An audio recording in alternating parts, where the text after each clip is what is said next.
acquisition workshop focused on implementation of the strategies we discussed last week. Today we have Gary Din joining us. He's the founder of Alinea Strategies, and he will be guiding the discussion today. So yeah, Gary, if you want to do a quick introduction of yourself, and we'll go ahead and get started. Sure thing. Good morning, everyone. Thank you, Jessica and Deshawn, to inviting me to this. I hope everyone's happy, healthy, and functioning highly at home. So there's a lot to go over today. So a lot of the principles and philosophies and tactics, I'm going to try to go in depth as much as possible. But again, it's a lot of content I'm going to try to go through today. So please write down any questions. If we run out of time at the end, don't hesitate to reach out to me and ask any personal questions about your venture. So a really quick introduction about myself. My name is Gary Din. I own and operate a marketing agency in town called Alinea Strategies.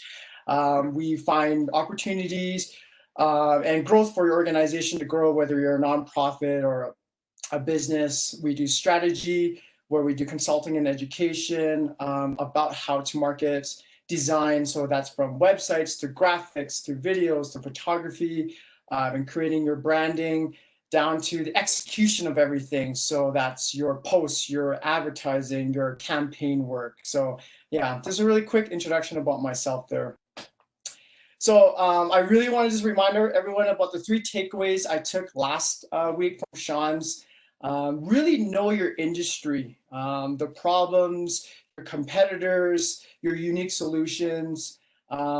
Relationships matter, as everyone knows, internally and externally. So that's with clients, partners, employees. Really, relationships are pivotal to any sort of functioning environment. And this is hard. It's not easy, but that doesn't mean with constant practice, continually trying to improve your processes, you will get better at this. Everyone's hearing me okay? Video's okay so far? All right, just double checking. My computer died last night, so I'm using my wife's laptop, and it's an Apple, and I'm not an Apple person. So before we jump into everything, I want to make a couple assumptions here. We are really going to focus our attention on using digital channels to help you grow your brand and acquire new clients. But remember, everything we talk about here, social media is just one part of your marketing mix in terms of everything. So, your traditional radio, print, television, if you have any conferences or speaking engagements, so networking events, to, old school 1.0 is what I call it. So your SEO, SEM, so search engine optimization or search engine marketing, newsletters, blogs. So today we're really going to focus on social media 2.0. So that's paid media, your social channels like Facebook, Instagram, etc. And we may touch into a little bit of influencer marketing too if you have any questions regarding that. So I'm going to assume that everyone has a broad marketing mix, but today we're really going to focus on the digital aspect of it. So 2 core principles I really want you to focus on as we go through this. When I create any content or campaigns for my clients, I always make sure that it is contextualized to their audience. So what does that mean? Gender, age, education level, where they live, where they work, their likes and dislikes. Maybe your company has seasonality to how it functions. So just making sure that your content and your advertising is contextualized to the audience. And I'll go through some very specific examples. And the second thing I really want you to think about is being really objective. So specific, measurable, achievable, realistic, and timely or time-bound. So we'll go into that into a little bit here. So what does it mean to be contextualized? So imagine you're a local taco truck parked on Airport Road that sells these delicious Al Pastor tacos, right? I can't point how many times I've seen ads on Facebook and Instagram that the ads are really inappropriate. So my funny example would be, would you try to sell these delicious pork Al Pastor tacos to a vegan, right? You would have a really tough time. So probably the incorrect audience to sort of direct your attention to. So just remember, contextualize content and the things I just listed was a small sample of the variables you want to take a look at. What does it mean to have a SMART objective? So specific. What are you trying to measure? If you're trying to measure revenue, top of sales leads, that's super easy. Like, did your revenue increase month to month or quarter to quarter? Did your top of sales leads increase? That's super easy to measure. Branding is the other aspect that you really want to also work on when you're creating these SMART objectives, but it's really hard. It's a little bit subjective. Are you trying to increase your brand awareness? Like, are more people talking about your brand, or do they know about your brand? Are you trying to increase your brand equity? Right? Those are things that are kind of hard and very subjective to measure, but still very important for your long-term growth. Your measurables, what are your KPIs? Again, if you're measuring revenue, top of sales leads, that's super easy. What is your return on investment for every dollar you invest into advertising? How much revenue did you increase, right? Percentage increases, super easy to measure. Again, branding, really subjective, right? How many social shares? Did you get more SEO traffic to your site, new visits to your site? Are there more social conversations about your brand or campaign? There's a lot of variables to measure, and there are a lot of subjectivity to it, but again, still very important to your organization. Super simple, achievable. Do you have the available resources? Do you have the manpower, the labor, the money, the time to put into the strategy work to execute all of these things, right? Or do you have your resources ready and available to execute it? And are they realistic? So if you're starting out, it's really hard to have any sort of historical data or past campaigns to look at. So if you're starting out, great places to look at are some industry benchmarks, which we'll actually go through today for one of the campaigns I worked on. So, but if you do have data, right, make sure these goals are realistic. If your average revenue increase is 7% quarter to quarter, and then you want to double that to 14%, maybe that may not be realistic, but maybe it is. I don't know. But just use some sort of benchmark or past data to help guide your goals here. And time bound, right? You don't want your campaigns to be running forever, and you don't want them to run too short unless you're doing some testing. So just make sure that they're bounded within some sort of time frame here. So this is your typical sales funnel you're going to see in every marketing school, every book, everything online. You have your awareness, interest, decision, action. One thing that a lot of these sales funnels forget is the arrows that go up, right? Retention, relationship building. Because once you acquire that client, they purchase your product or service, you have to continue building those relationships so that, one, they tell other people to use your products, and two, so that they reuse your service, reuse your product. So what I'm going to do today is kind of make it a little bit more customer-centric, customer-centric. I'm going to call it, before we go into that, a couple things that when you're creating campaigns is it's a combination of math, psychology, and art. So what I mean by that is with the math, you're looking at your return on investment, your cost of acquisition, break-even points on the campaign, right? Let's say you spend $100 and your product is $50. You need 2 clients to break even on that campaign. So very number focused. With art, you're looking at, so when take yourself for an example, right? When you're scrolling Facebook, when you're scrolling through Instagram, what's the first thing that catches your eye, right? Usually, for me at least, it's picture, it's videos. Humans process images much quicker than words. So when you create these pieces of campaign or advertising, make sure to optimize the medium to the proper channel. So what I mean by that is, so when you're consuming Facebook or Instagram or LinkedIn, pay attention to how the words fit on the screen in the video or the picture, right? A lot of times you'll see them cut off. Sometimes the colors of the background, the text, you just can't see the text. So all those things matter, right? All the graphics, the colors, any overlaid text, make sure these make sense to the consumer's eyes. Do graphic design for something that you're then going to. Can you say that one more time? Oh, sorry, I heard a question. And yes, the geographical part too. You'll see so many ads. I'm getting tons of ads right now from Brooklyn, New York, and Austin, Texas, about these localized brick and mortar businesses. Like, I'm never going to, or not never, but I'm not going to consume those products or services anytime soon, just based on location.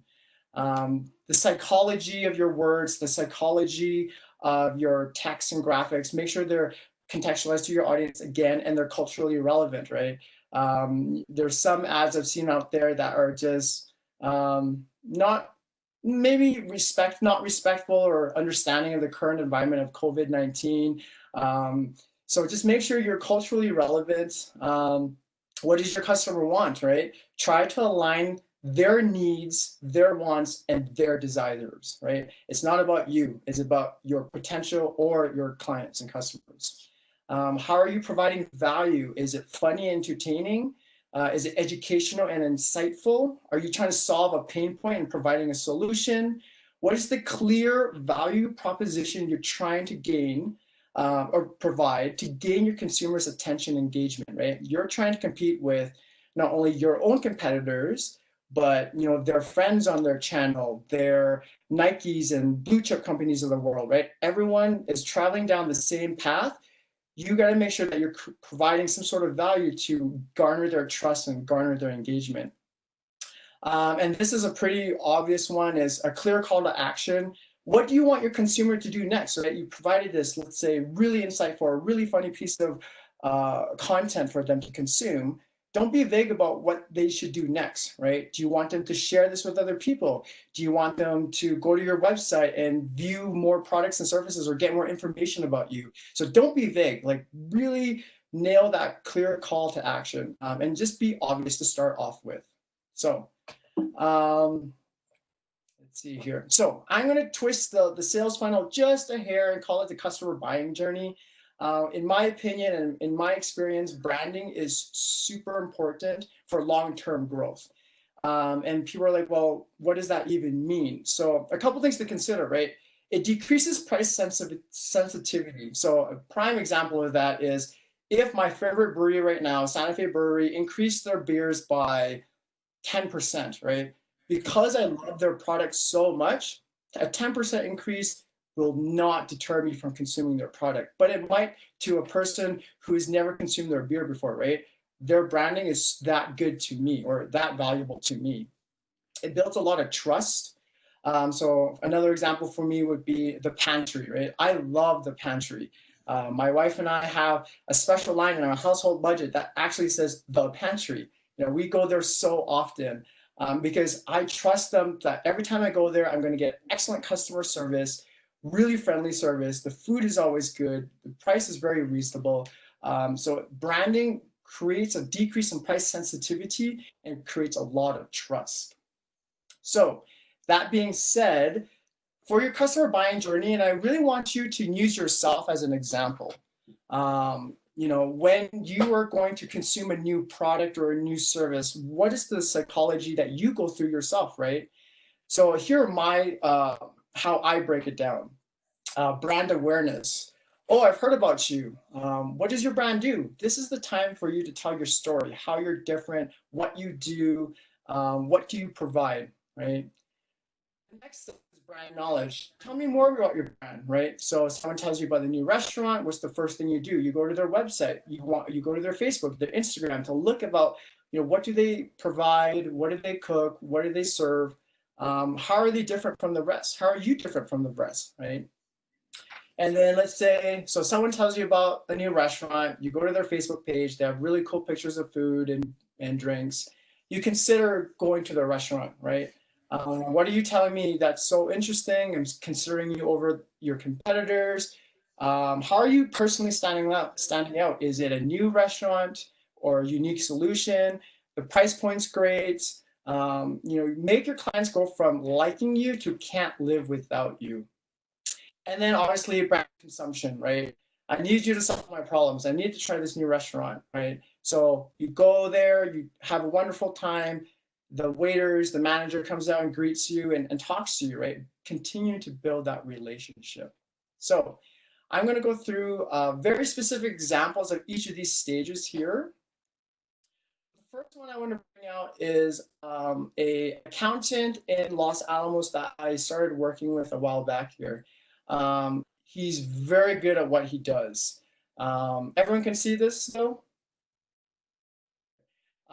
He's really good at what he does, but just like many of us and many business owners I work with, a lot of people are still very hesitant to have some sort of social presence. So this is a very simple ad that's very contextualized to the pandemic right now, right? Attention Santa Feans, because we're trying to target Santa Feans or Santa Fe business owners. And this is an older post. Tax deadlines move from April 15th to July 15th per the US Treasury. We're going to continue providing a lot of valuable information and updates will be provided. Follow our page to stay up to date.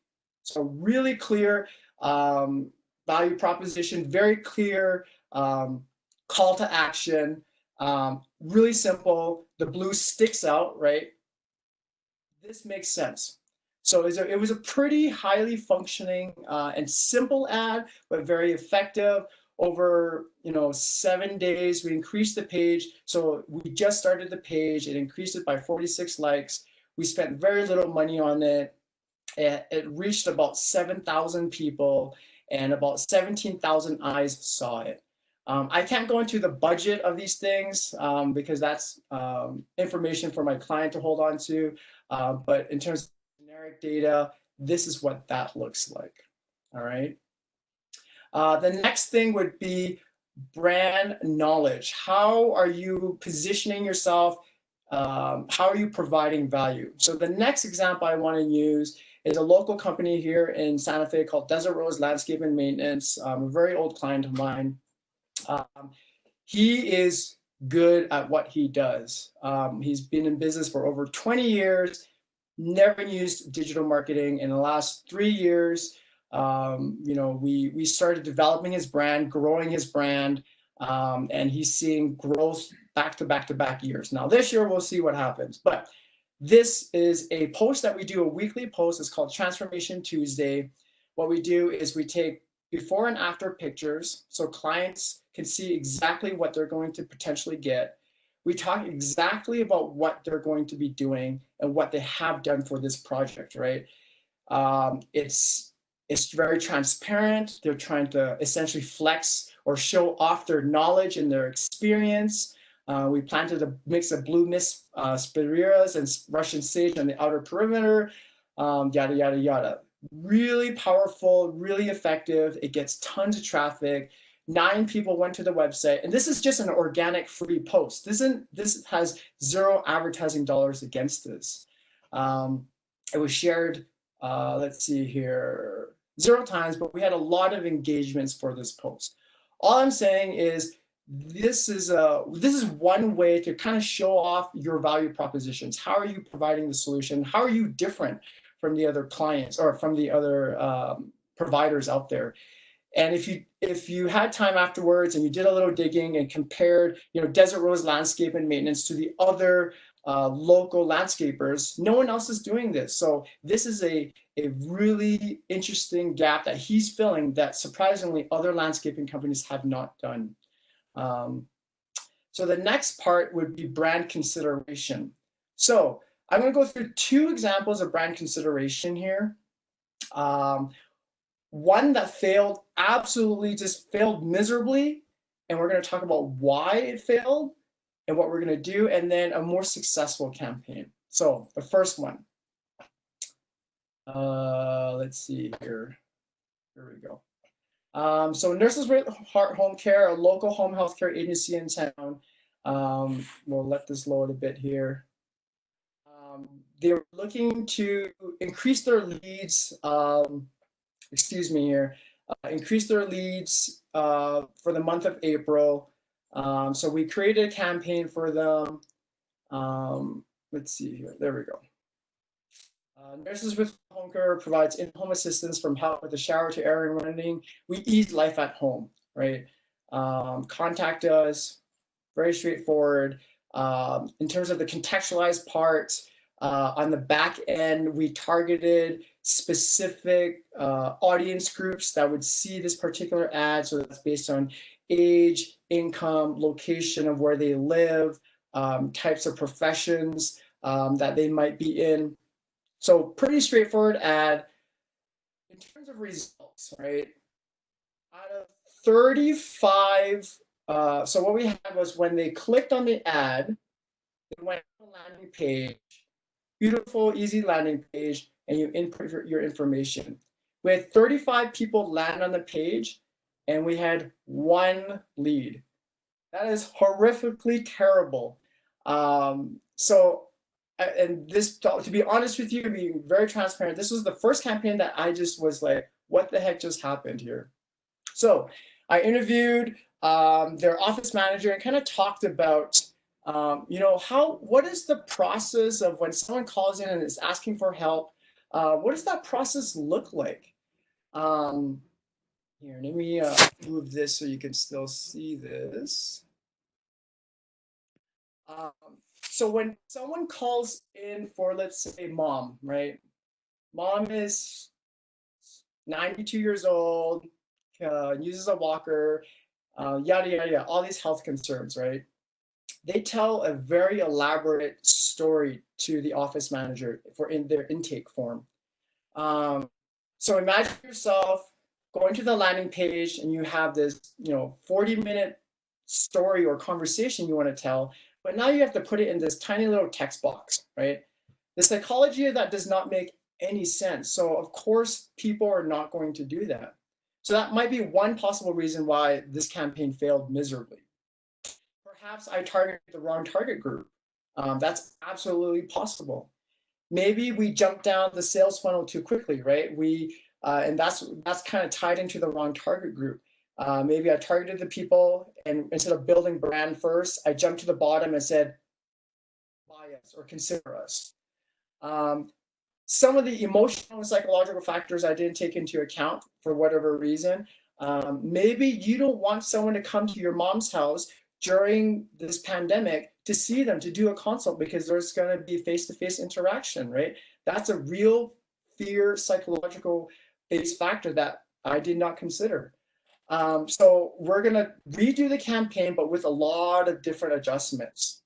The first adjustment we're going to do is the methodology of first point of contact. So what we're going to do instead is we're going to run what we call an A/B test. So it's one campaign with 2 slightly different variables. The first one is we're going to do a phone number that is trackable, so that we're going to write out the copy and we're going to say, call this number to set up your consult, right? Because people are very used to calling in for a consult. The second variable on the different side is we're going to put in words or content that says, put in your information and we will call you. And we're going to do an A/B test to see which campaign or which ad set's going to work a little bit better. What we're also going to do is so Facebook and Instagram, and I believe LinkedIn has capabilities for you to, let's say we had those 30 or 35 people who consumed or went to the landing page. There's an ability to retarget those 35 specific people. So we're going to retarget those 35 people and say, hey, this is how we're addressing COVID-19 precautions. We have a mask, we have gloves, yada, yada, yada. We're going to address some of those psychological fears. And then we're also going to do a video and promote, they are already doing virtual consults and video consults. So we're going to do a video promoting virtual consults, video consults, to address some of those psychological fears. And then we're going to see what happens, right? These are some of the psychological educational guesses that I can, promote, but we'll just let the numbers dictate how well these changes are going to happen. So that was a terrible, failed campaign that we did, but it was a good learning experience. So we are going to show you now a very successful campaign that we did for a company called Compumedics Neuroscan.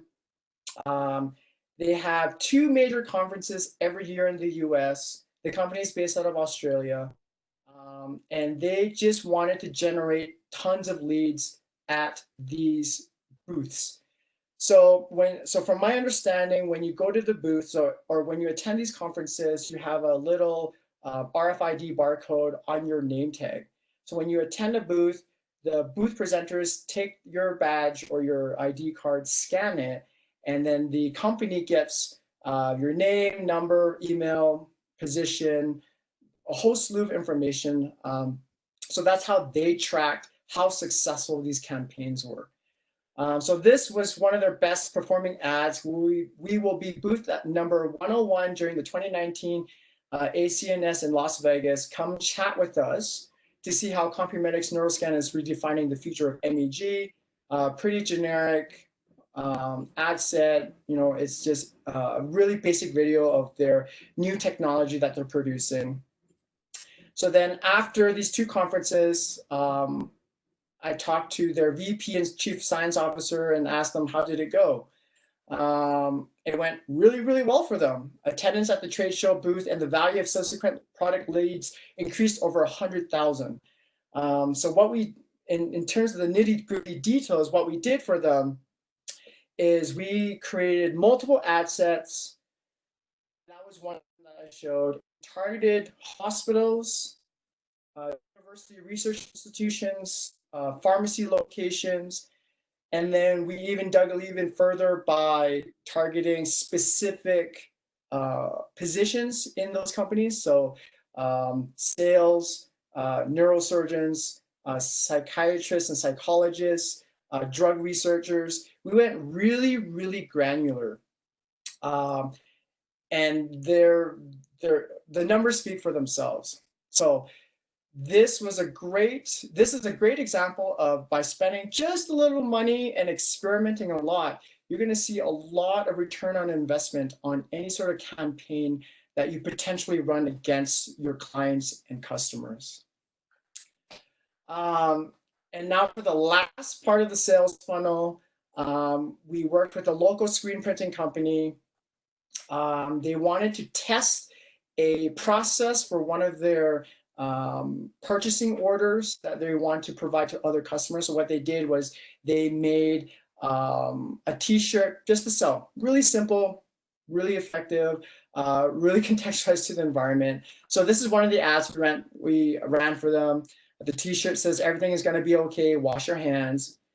They wanted to sell in Albuquerque, Santa Fe, and I believe we targeted Austin as well, and Denver. So a little of the research behind this particular campaign is, so this, from my understanding, this style of art is very popular in the traditional tattoo world. It's also called vapor wear or vapor art.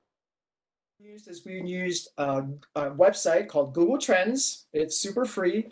And we typed in all these keywords: vaporware, traditional art, prayer hands.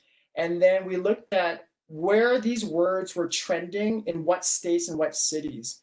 And from that point, then we chose those cities to target these ads against people who are interested in traditional tattoos, vaporware, prayer hands. And obviously, we looked up COVID-19, coronavirus, what cities were really trending with these keywords.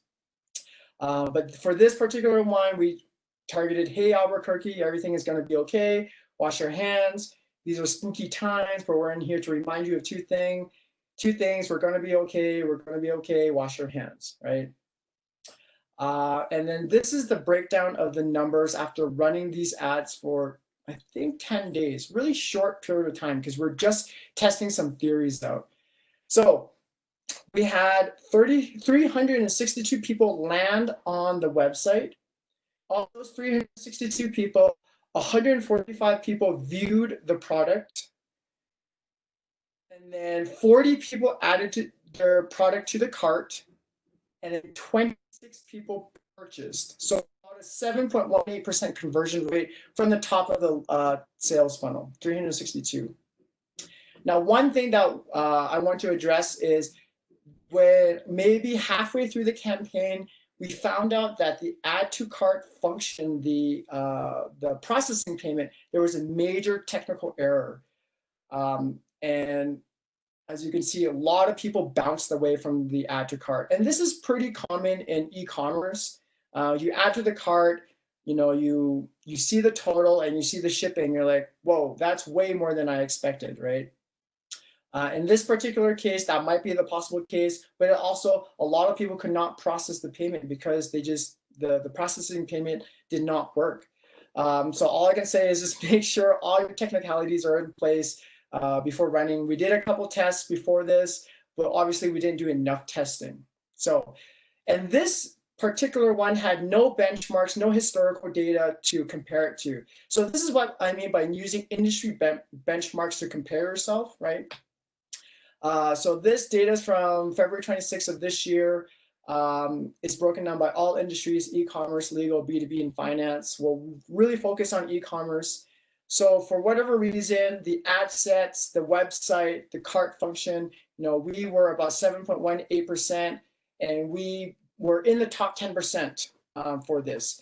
That doesn't mean I'm happy. I wish it was double digit because you could always strive to be better. So this is one example of using industry benchmarks to kind of help you dictate and drive you or direct you into specific goals.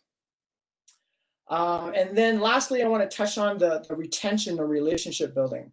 So for this particular client, he knew that anyone purchasing this shirt, it was going to be their first time interacting with this brand. So we talked to him and said, just make sure that the first impression is awesome. And he did an exceptional job. This is a shared post from one of the people who bought his shirt. He created this really cool package.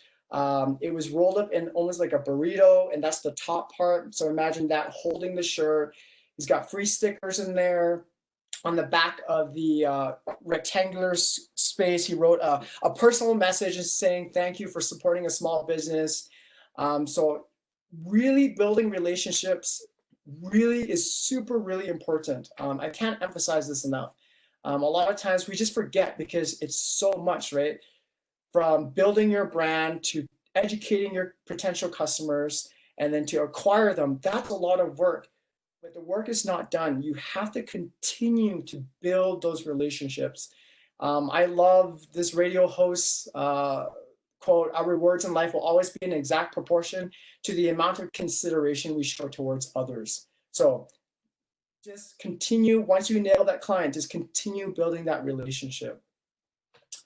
So some key takeaways, excuse me, whether you're a wholesale company selling raw honey from Kerio Valley of Kenya, to trying to get people to download and use your fitness app, or getting professionals to use your consulting services, right? Know your industry inside and out, continue to build those relationships and provide contextualized campaign work to your potential clients or clients. Make sure your campaigns and ad sets are really smart, specific, measurable, achievable, realistic, time-bound, and always work on your branding. I can't emphasize it enough, especially in this day and world. It just makes sales so much easier when they know about you, they trust you, and price doesn't really affect them. So on that note, that ends the presentation. This is photographic proof that my hair is not crazy, and times were better a couple months ago. So yeah, I'm open to questions. When you're asking these questions, make sure, try to personalize it as much as possible so I can provide as much value as much as possible here. And if I don't get to your question, don't hesitate to reach out to me, call me, email me, DM me on any single social media channel. So yeah, thanks guys.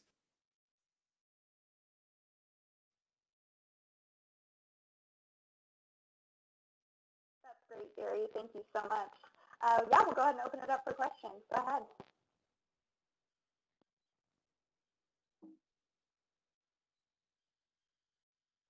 And if you're too shy to ask a question in public, don't hesitate to email me either. That's okay too. Hey, Gary, this is John Reynolds. I don't really have a question. I just wanted to thank you. I have the business that I'm trying to do is going to be, just online. I'm basically doing an app and very, very low touch, very no real interaction with the people once it gets up and going. But in this early phase of transition, of trying to get up to speed, I obviously need to have a very personal experience with the people who are because I have no legitimacy. And I don't really know what my question is in there, but what would you recommend somebody who, I'm just a solopreneur, just me. How do I look legitimate so that people will risk trying to use my stuff? Absolutely. May I ask what type of app is it? Yeah, I'm doing a productivity application for people who need to make decisions with groups remotely. So, Okay. and especially right now, it's very contextual because so many more people are having to work remote, right? I mean, I needed it because I was a product manager. My family needs it because we're making decisions, that involve all the family members and we're spread all over the world.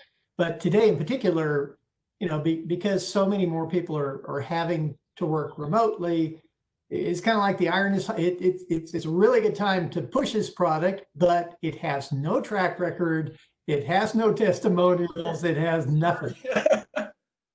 That's a very common challenge I hear. So if I were in your shoes, these are some of the things I would do, right? It sounds like you have a pretty long career in productivity management. You have a humongous Rolodex.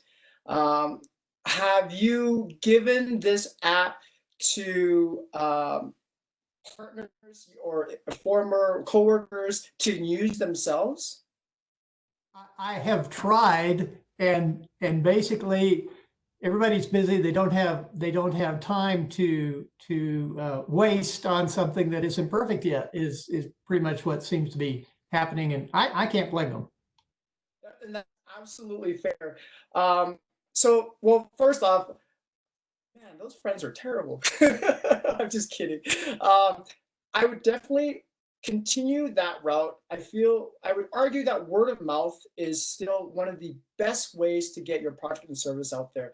Continue on that route.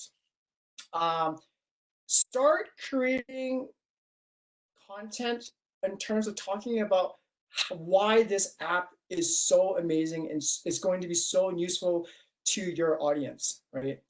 And that can be done through a generalized video of you talking about the app, walking through the app, creating simple graphics, producing that like a generic one, and then break it down to specific audience groups. So let's say you are trying to target accountants, for example, right? Be very specific with the content. Hey, you're an accountant. This is how it's going to make accounting easier for you. So that's one subset of people. And then lawyers, and then other different subset of audiences. Create very, very specific people. What's the word I'm looking for? Oh, it's escaping my mind. But imagine that person that you're trying to get that person to use the app. Put yourself in their shoes and reverse engineer all that content. Once you have published, let's say there's 7 different professions you're targeting, you publish all that organically, see which ones do the best. Maybe it's the bankers content that did really, really well. Double down on that. Maybe start putting some advertising dollars against people who are bankers or in the banking industry. So that's how, if you're starting out and a lot of resources are limited, do stuff organically first as a testing ground, find what the feedback is from there, then use that data and double down on it. And maybe you think, bankers, they're the group I'm going after, but for whatever reason, it's engineers at Los Alamos and they start really loving your app and you just never even thought about that. So that's some recommendations I would definitely recommend there. And I can't say this enough, and this goes for everyone, publish as much content as possible. And an example I use for all my clients is, and we kind of touched on it earlier, is everyone's traveling down the same highway, right? You, mom and dad, your friends, Nikes, your app, me, right? You have to stand out. And the way to stand out is one, creating a lot of content, and or two, creating content that sticks out, and or three, putting money against it. And if you can do all three, you're going to stick out from the audience or from the channel. I'm sorry. Thank you. Thank you. That makes sense.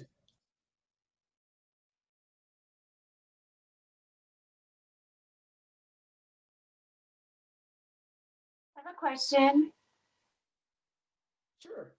First, thank you. And then the question is, when you're working with a small business that's just starting out, is there one social media that you usually start with? Because for me, it's gonna have to, it's gonna have to be slow, and I always kind of assumed I need to start with LinkedIn. But for service industry, is there one specific social media to start with, and then would you gradually build that up and then add another, or how does that strategy normally work when you work with new very small businesses? That's a question. And I get asked this question a lot. So there's a couple of ways. My normal answer is, in a perfect world, you would do everything. But we don't live in a perfect world. So again, it's that reverse engineering concept I use a lot is who's your audience and reverse engineer that.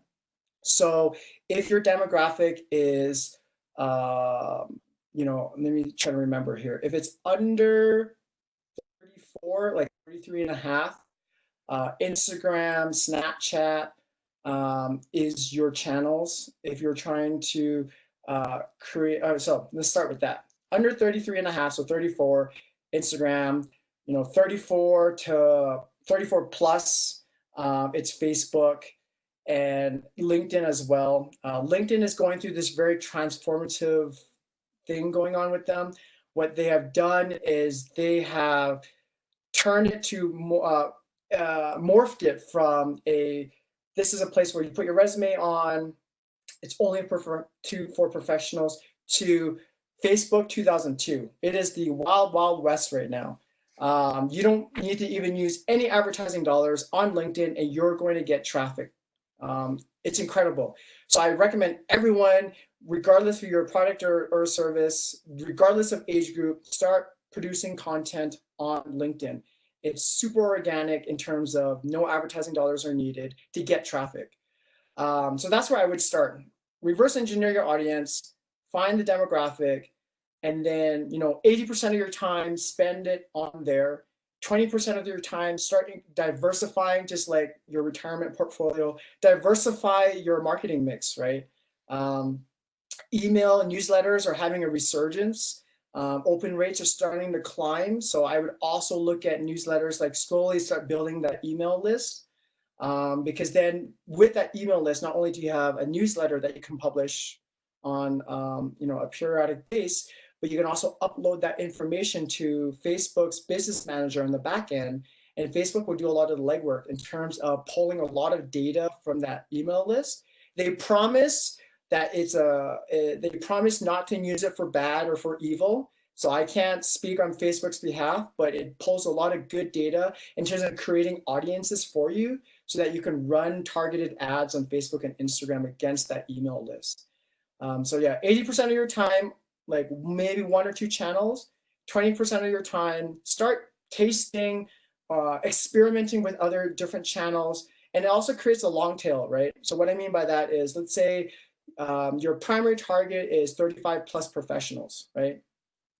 Those 20-year-olds who are on Snapchat and Instagram are going to eventually turn 35. So you saw that age process. If you guys remember, in 2002, Facebook was for the college kids, right? 18 years later, the demographics is plus 34, right? So if you're in this for the long term, and I mean long term is from now to when you retire, diversify channels, make long tail, because your audience group is going to shift or shift to a different channel and or age. That's a guarantee. We all age, right? Does that help answer your question? Yeah, that helps a lot. Thank you. Yeah, welcome. question about that, Gary. When you say, when you're talking about LinkedIn and having a LinkedIn page specifically, I mean, is it better or is there one that's preferred in terms of having an actual LinkedIn company page and posting on behalf of that, or posting from your individual page? I mean, is there one that's preferred? Great question. There's no right or wrong. There's no preferred. It's based on what your preference is. A lot of people don't feel comfortable building a personal brand. So that's how I would, visualize it is, let's say for myself, right? I have a marketing agency. I could post on LinkedIn as my personal me, build my personal brand, and then direct traffic to my website. Or if I don't feel comfortable doing that, I would have the company page. It really doesn't matter. The question is, what are you comfortable with at the end of the day? And I always tell my clients who are hesitant to try new things, I ask them, what is the worst case scenario? If the worst case scenario is you get zero traffic, the world is okay, right? So I'm really big on trying and experimenting new things. We were trying some content for Alinea in terms of like offsetting graphics and colors and like shifting things, and we were just experimenting to see what sticks, because when you are consuming content, you have to stand out somehow, right? So yeah, that's a really good question, and ultimately it just comes to what you're comfortable with. Thanks, Gary. Yeah.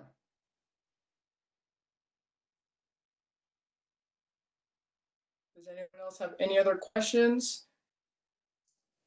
Yeah, I have a quick question. Can you hear me okay? Yeah. Okay, cool. You mentioned earlier, I think about whatever the medical device company was that set up the booth, that you guys did some marketing and got like really granular with who you were going after. I've done a couple surveys. So I'm trying to create a health and fitness app. I've done a couple surveys through Google and Facebook, just trying to gauge market sentiment, see who would be interested in having an app like that. And in there, you can blast it out to everyone. You can do it by age group, by all different parameters. And obviously, the more granular you get, the more expensive it is. So I didn't drill down too far, but I wanted to get your, I guess, feedback on your experience with how well spending that extra money to get down super granular actually benefits as far as surveys or advertising or any of that. Sure, that's a really, really good question. It comes down to where you are in the sales channel or where you are in the buyer's journey. If you are just trying to build awareness and you have zero data, you have some educated guesses on who would use your product or service, right? When I start out, it's super, super, super broad. And then with that data, you're going to get people who come to your website or your account and start interacting with it, start engaging with it. All that data is collected. From there, then I start getting a little bit more granular. If it's a lead generation or trying to get someone to purchase or download your app, I get super granular. But when you're starting out, you definitely want to be much, much broader because you may not have the data sets. And yeah, that's where that's how I approach it. And then let the data dictate where I should be going. Okay, awesome. Thank you. And a quick question: do you have a website that people go to do the surveys? No, I just sent out I used Facebook, or I think I used SurveyMonkey for one of them, and then Google surveys for another one. So I just set the parameters and it blasted it out to all the people. Sure. So a couple technical details that I want to mention is if you do have a website, make sure you have something called Facebook Pixel. And all it is, it's a line of code that Facebook provides you and you put it on your website. It depends on the type of website you have, where it's WordPress, Squarespace, the list goes on. You put it on your website and it tracks data. And the other thing would be Google Analytics, super powerful free piece of technology that Google provides. You need to insert that piece of code onto your website as well. And it just tracks location, how long they spent on the page, ping back, everything, gender, everything, what device they're on. Because as an app developer, having the ratios of which device they're using, iOS or Android, is probably important to you. So Google Analytics is super, super important as well. And those are both free and pretty easy to implement. I use Squarespace for my website. Squarespace is super easy. So if you just Google how to install Facebook Pixel on Squarespace, super easy instructions. You'll have to set up the Facebook Business Manager account first. To be honest, Facebook Business Manager is a terrible interface, but it's doable. So you set up your Facebook Business Manager account first, create your Facebook Pixel. So the line of code, you have to say, we exist. Take that code, log into your Squarespace. There's a section somewhere where you just copy and paste the line of code. And then you go back to the Facebook Business Manager, test it to make sure it's running. And it'll give you like a live reading. Once you start navigating on your website, it will just say, this person is doing this and spent this much time on your page, yada, yada, yada. So really, really valuable. Another free resource would be Facebook Blueprint, I think it's what it's called. It's just everything about the technical details of Facebook advertising is on Facebook. It's called Facebook Blueprint. And then Google Business Analytics has a free workshop, or not workshop, install codes, what do those codes mean, how to analyze the data, et cetera, et cetera. So I highly recommend everyone start on their websites. That's awesome. Thank you. You're welcome.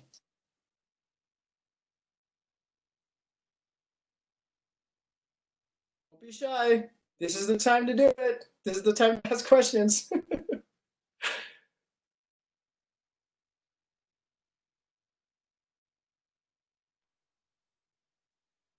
Well, just a comment about LinkedIn, because I absolutely agree that is the place to be. But it takes a little finesse that I haven't quite figured out yet. If I do a post, I will get a lot more views than if I do an article. I'll have an article up there. I have over 3,000 followers, and I will post an article and get 9 views in a week on the article, whereas the post will usually get, if I do nothing, it'll get like 200 views. If I add, if I reference, hashtags in the post, especially if I reference individual people in the post with the tags, I will get 1,000 views that same post. So it's a little tricky, and I think that I'm kind of looking for it just for you.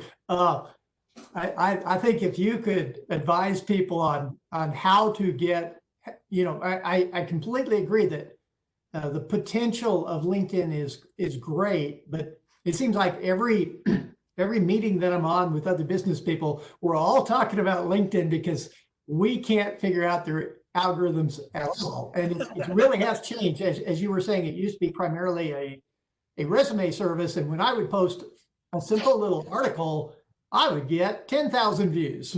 And then it dropped to like nothing. So, And this is Dominic.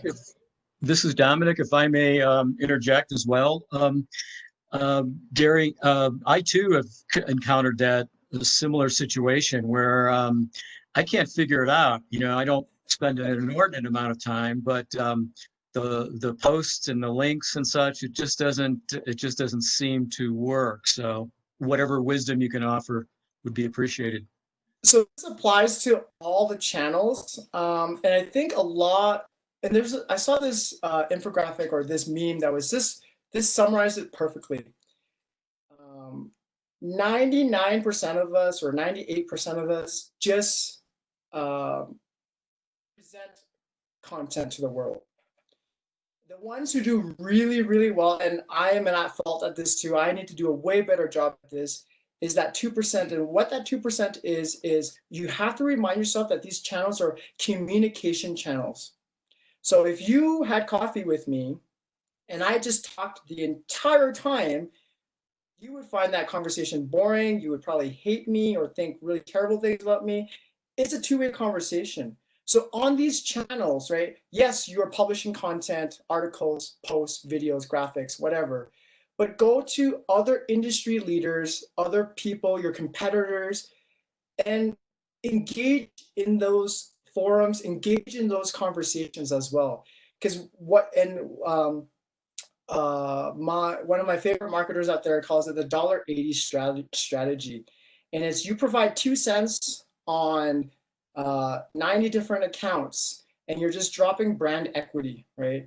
Let's say you go to, I don't know, let's say you're a fitness app, or let's say you're the fitness app person, and you go to a really influential fitness person on LinkedIn or Instagram, and they're doing something actually valuable to you or really interesting or cool to you. That is so neat. I wish I could do that post, right? And you just do that 90 times a day. It takes literally less than 20 minutes a day. So just remind yourself it's a communication channel. In terms of the algorithms, if anyone knew that, they would be a millionaire. I don't have the secrets of the algorithm. All I can say is, if you're finding that, let's say, John, you post those articles and used to get a ton of views and clicks, now you're getting less. Consider maybe it's the style of the posting. Maybe the words no longer resonate with your audience or strangers. Maybe what I call it micro content. So let's say you have a 400, or that's not a lot, let's say 800 word article. Take snapshots or small pieces of that article, break it down into the post, maybe create a graphic out of it, maybe make a quote out of it, and then post it in conjunction with that. Try new ways of presenting the information, the content. LinkedIn, I think it only likes 1 to 3 hashtags, whereas Instagram likes up to like 30 hashtags or something silly like that. And bringing in that tactic of bringing in other people to the conversation is very good. But remember, it's just a tactic, right? We want to think strategy. Engage with other accounts. That's really the biggest thing. And I am at fault of this too. It feels weird sometimes. You may feel like, oh, it does nothing, but I can guarantee you, with all the clients who have listened to this advice, your audience will grow, and it's going to be really valuable to you. And I know that was really like ethereal and vague, but just trust me on this. Just treat it like a communication channel versus just a venue for you to present all your stuff out there to the world.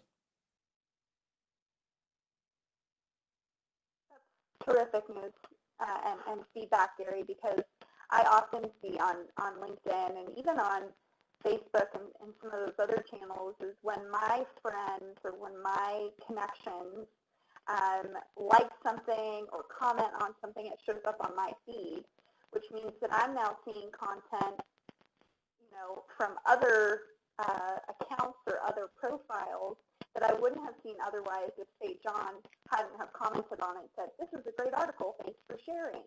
So I think that really speaks to what you're saying and just kind of further validates that that's such a real thing. And I'd imagine, this is just a guess, but you're right in terms of like LinkedIn and Facebook kind of favoring those posts because it is a communication channel and that's what it's there for, to facilitate the conversations and to grow your network. So yeah, I think that's great advice. Yeah. Great. Well, we are just about fresh out of time. Gary, I want to thank you so much for taking the time to present this content to our solo worker group. I hope you all found it very valuable, and if it's cool, they can reach out to you, Gary, if they have any other questions. If you feel nervous and didn't want to ask in person, feel free to reach out to me. I'm more than happy to answer any questions and again, be as granular as possible to your specific problems so that I can provide as much value to you guys. So yeah, thank you for having me. And I hope you found something valuable to use in your own ventures. So. That's great. Thank you. Everybody have a wonderful weekend. And I will be sending out Gary's presentation after the fact. So take care, and we'll see you guys again soon. Thank you. Thank you, Gary. You're welcome. Have a great day, everyone. Bye. Thank you. Gary, I'll send you the recording of today's meeting once it's kind of downloaded onto the device. Thank you again so much. That was great.